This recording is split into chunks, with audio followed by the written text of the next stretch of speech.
Kapag wala ka ng maulam at panahon nga ng krisis, pati ang bulsa mo nagkikrisis na rin, maswerte ka na kung meron kang kapitbahay na may tanim na malunggay. Kaya eto nga, napakaswerte natin, meron tayong malunggay na dahon at syempre nakabili lang tayo ng 2 itlog at meron din tayong kamatis. Sasamahan natin yan ng pritong tuyo at di ko nga alam kung pang-almusal to o pananghalian, basta lutuin natin yan sa ganito. At ang tawag nga pala sa lulutuin natin ay malunggay soup with dried fish. Ang sosyal ng tawag, mga kapares. At kung rich kid ka nga ay hindi mo to matitikman, pero wag mong ismulin dahil pag natikman mo to sigurado tagaktak din ang pawis mo. Basta minsan mo lang ulamin, mapaparami ka ng kanin. At saka naman natin samahan ng 2 binating itlog at hahalu-haluin lang nga natin yan ng ganyan. Sabay susundan na rin natin ang paggisa ng ating sibuyas pati rin ang luya.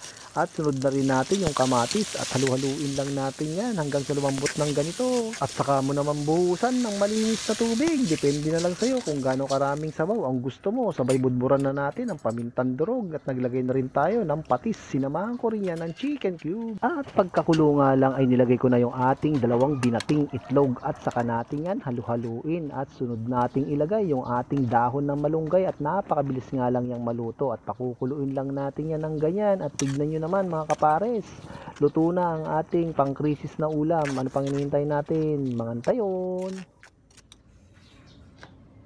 At nga po mga kapares, ating pangkrisis na ulam. Siyempre may tuyo.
Panalo din to mga kapares.